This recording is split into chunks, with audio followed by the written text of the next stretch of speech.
గోకవరం మండలం మల్లవరం గ్రామంలో సింగారమ్మ తల్లి అమ్మవారి గుడి నిర్వాహకులు అర్చకత్వం చేస్తున్న వారిపై దాడికి పాల్పడి వారి గృహాలను ధ్వంసం చేయడమే కాకుండా దేవుడు పూజా సామాగ్రి, బంగారం, వెండి ఆభరణాలు చోరీకి పాల్పడిన వారిపై కఠిన చర్యలు తీసుకోవాలని హైకోర్టు న్యాయవాది అయినాపురపు సూర్యనారాయణ డిమాండ్ చేశారు. ఈ సందర్భంగా ఈరోజు ది రాజమండ్రి ప్రెస్ క్లబ్లో జరిగిన మీడియా సమావేశంలో ఆయనతో పాటు గుడిలో అర్చకత్వం చేస్తున్న పసుపులేటి సింగారలక్ష్మి, వి సీతామహాలక్ష్మితో కలిసి మాట్లాడారు. సింగారమ్మ చింతగా పేరొందిన అది ప్రైవేట్ ఆలయమే అయినప్పటికీ భక్తులు ఇటీవల భారీగా తరలివస్తున్నారని, అమ్మవారికి పూజలు చేస్తున్నారని తెలిపారు. కాకినాడ జిల్లా జగ్గంపేట మండలం మల్లిసాల గ్రామానికి చెందిన కొందరు వ్యక్తులు ఈ ఆలయాన్ని తమ చేతిలో పెట్టుకోవాలనే దురుద్దేశంతో ఏప్రిల్ 23వ తేదీ రాత్రి వట్టికూటి వీరరాఘవమ్మ, పసుపులేటి సింగారలక్ష్మిపై దాడి చేసి గృహాలను, షాపులను కూల్చివేశారని, బంగారం, వెండి సుమారు 25 లక్షల రూపాయలు విలువైన వస్తువులను దోచుకొని పోయారన్నారు. దీనిపై గోకవరం పోలీసులకు ఫిర్యాదు చేసినప్పటికీ కేసు నమోదు చేయలేదన్నారు. దీనిపై తాము హైకోర్టులో జూన్ 20న రిట్ పిటిషన్ దాఖలు చేయగా విచారణ జరిపి తగిన చర్యలు తీసుకోవాలని ఆదేశించిందన్నారు. దీనిపై బాధ్యతలు మే 26న జిల్లా కలెక్టర్కు ఈ సంఘటనపై ఫిర్యాదు చేశారని తెలిపారు. ఈ మీడియా సమావేశంలో వట్టికూటి దుర్గాప్రసాద్, వట్టికూటి జనార్దన్ రావు, సీతామహాలక్ష్మి, ఆలమూరు ధనలక్ష్మి, పసుపులేటి శ్రీ వెంకట సూర్య చక్ర, ధనుష్ కుమార్ తదితరులు పాల్గొన్నారు.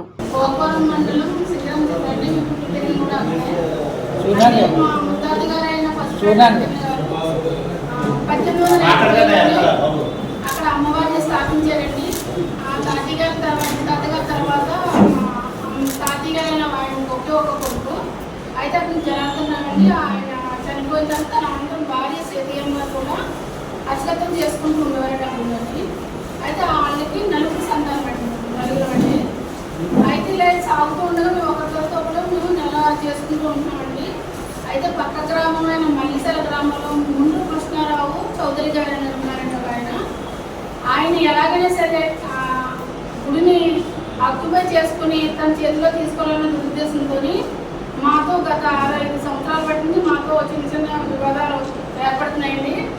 ఏర్పడుతున్న 2022లో నేను అడిగినందుకు కొంతమంది జనాన్ని మల్లిసాల నుంచి తీసుకొచ్చి నన్ను దారుణంగా కొట్టి నా పొత్తుగడుపులో ఏం దగ్గర మరీ తన నుంచి కొట్టించారండి అందరం కలిసి. అయితే నేను ఏం చేశానంటే గోకవరం పోలీస్ స్టేషన్ వారికి నేను వినిపించుకున్నానండి. వెళ్ళి చెప్పానండి. చెప్తే అక్కడ ఎటువంటి ఇది కూడా లేకుండా పట్టించుకోలేని కేసు అయితే నమోదు అవ్వలేదండి. అవ్వకపోతే నేను ఎందుకు కొత్తగా ఈ మధ్యన మన కూటమి ప్రభుత్వంలో ఒక యాప్ ఒకటి పెట్టారండి. దాని ద్వారా నేను ఏం చేశానంటే లోకేష్ గారికి నేను కంప్లైంట్ మళ్ళీ రేజ్ చేసుకున్నానండి. చేసుకోవడం వల్ల ఇది ఒకటి ఇలా ఉండకుండా ఒకదాని తర్వాత ఒకటి అలా చేసుకుంటూ వస్తుందని మొన్న 2025 ఏప్రిల్ 23వ తారీఖున మల్లిసాల నుంచి కొంతమంది జనాన్ని నుంచి ఇంచుమించు చాలా మంది ఉంటారండి. అయితే నాకు 23 మంది పైన ఎక్కుతున్నారు. వాళ్ళందరినీ నాకు తీసుకొచ్చి నా ఇల్లు పీకి దారుణంగా మమ్మల్ని కొట్టేసి ఇల్లు పీకేసి దగ్గర 25 లక్షల రూపాయల ఆస్తి నష్టం చేసి మీరు మీ దిక్కున కూడా చెప్పుకోండి, మేము ఏదైనా చేసుకోగలుగుతా అని అతని ప్రకటన కలిసి చెప్పారండి. కాకపోతే మేము ఎదుర్కోలేక ప్రాణభయంతో నా బిడ్డలు తీసుకుని అలా అడ్డుకోపోయి డాక్టర్ని వచ్చారండి. నేను పోలీసు వారు కూడా ఎటువంటిది కూడా చేయలేదండి. హైకోర్టు సంబంధించాను, అయినా సరే ఎవరో కూడా నాకు సాయం చేయలేదండి. మీ దయవల్ల మీ అందరితో నా వాదనే గవర్నమెంట్ ద్వారా దృష్టికి తీసుకెళ్ళిన వాదన గురించి మీరు పరిష్కరిస్తారని మరి కోరుతున్నాను. నేను కూడా అక్షేపం చేసుకుంటుందండి. నన్ను దక్షిణంగా బయటకు ఎంటేసి మీ ఆత్మలకు వచ్చేస్తున్నాను.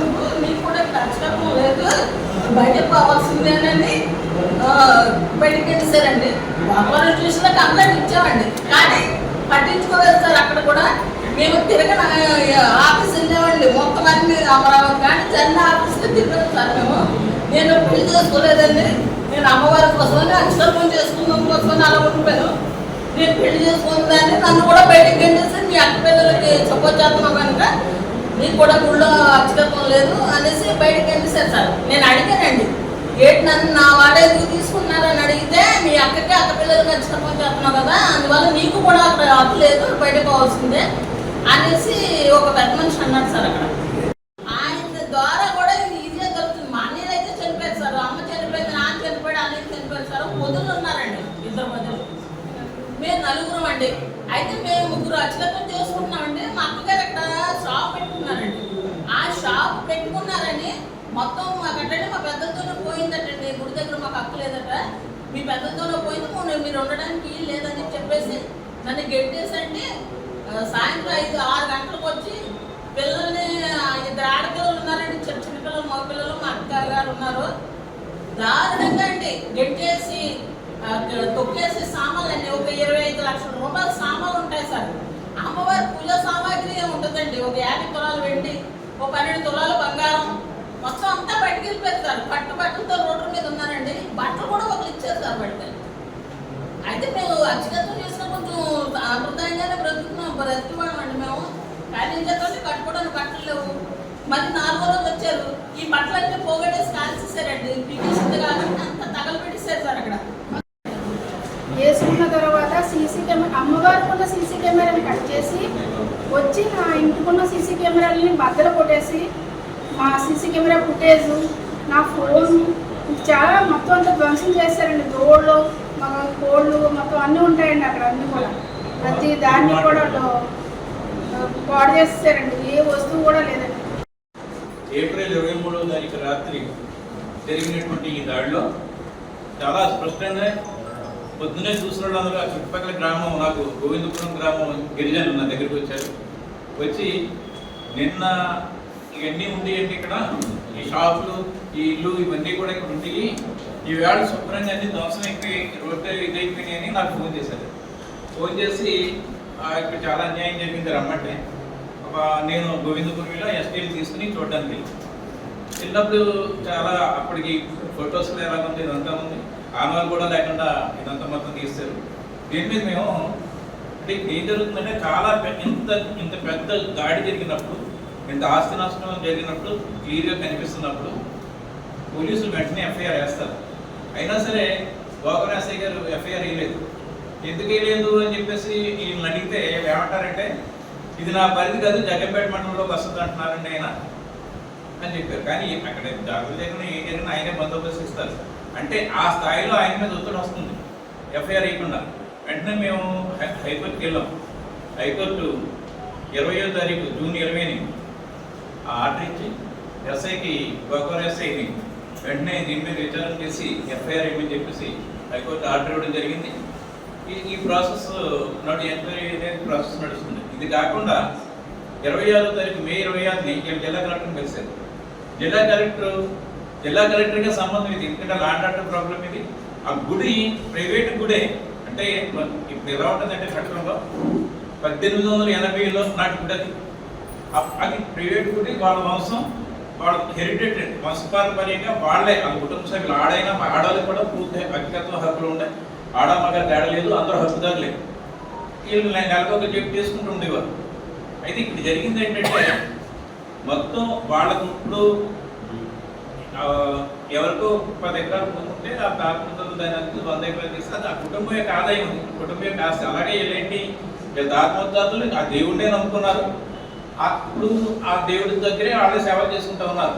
ఇది చట్టంలో కూడా, ఇండిపెండెంట్ చట్టంలో కూడా, ఇండిపెండెంట్ చట్టం పరిధిలోకి భూములు రాలేదు. కానీ అందులో కూడా హెరిడిటరీ వారసత్వ రీత్యా వచ్చేటటువంటి వాడు వాళ్ళే ట్రస్టీలు ఉంటారు. వాళ్ళకే గుడి మీద అన్ని హక్కులు ఉంటాయి.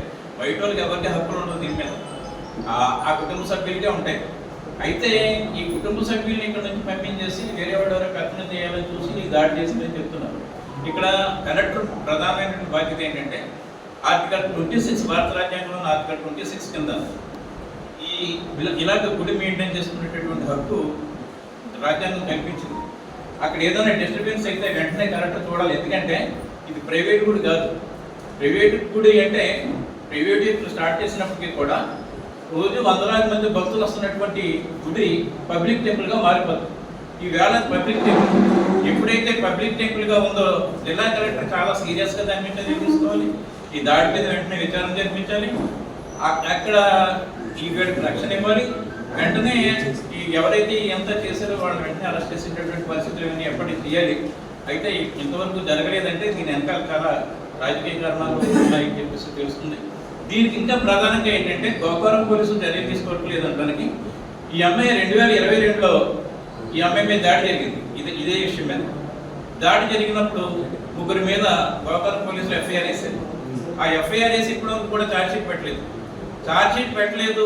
మా మీద రోజు వేధిస్తున్నారు, గుడికి మీద వచ్చేటటువంటి ఆదాయాన్ని మాకు వాటా పెట్టమని అడుగుతున్నారని చెప్పేసి ఈ అమ్మాయి పవన్ కళ్యాణ్ లోకేష్కి లెటర్ పెట్టింది. మంత్రి లోకేష్కి లెటర్ పెట్టిన తర్వాత ఆయన ఏం చేశారంటే ఎస్పీకి ఫార్వర్డ్ చేసాడు. లెటర్ ఎస్పీకి ఫార్వర్డ్ చేసి దీని మీద చర్యలు తీసుకోమని చెప్పేసి ఎస్పీకి ఫార్వర్డ్ చేశారు.